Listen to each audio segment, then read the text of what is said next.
السلام عليكم ورحمة الله.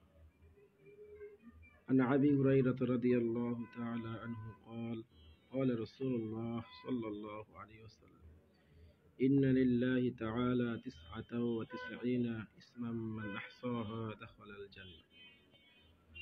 হযরত আবু হুরায়রা রাদিয়াল্লাহু তাআলা আনহু হইতে বর্ণিত, তিনি বলেন যে রাসূলুল্লাহ সাল্লাল্লাহু আলাইহি ওয়াসাল্লাম বলিয়াছেন, আল্লাহ তাআলার 99টি নাম আছে, যে উহা মুখস্থ করিবে সে জান্নাতে প্রবেশ করিবে। সুবহানাল্লাহ।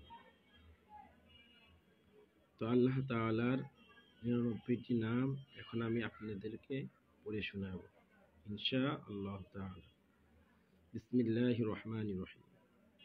হুয়াল্লাহুল্লাযী লা ইলাহা ইল্লা হু الرحمن الرحيم الملك القدوس السلام المؤمن المهيمن العزيز الجبار المتكبر الخالق البارئ المصور الغفار القهار الوهاب الرزاق الفتاح العليم القابض الباسط الخافض الرافع المعز المذل السميع البصير الحكم العدل اللطيف الخبير الحليم العظيم الغفور الشكور العليم الكبير الحفيظ المقيت الحسيب الجليل الكريم الرقيب المجيب الواسع الحكيم الودود المجيد الباعث الشهيد الحق الوقيل القوي المتين الولي الحميد المحسن المبدي المعيد المحيي المميت الحي القيوم الواجد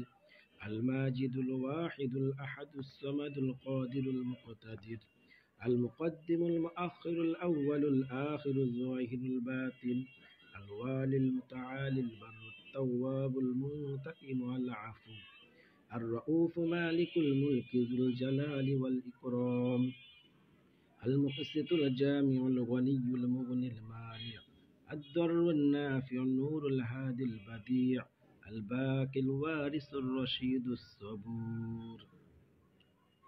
আল্লাহ তাআলা আমাদের সকল শ্রোতা মণ্ডলীকে শুনে মুখস্থ করার তৌফিক দান করুন।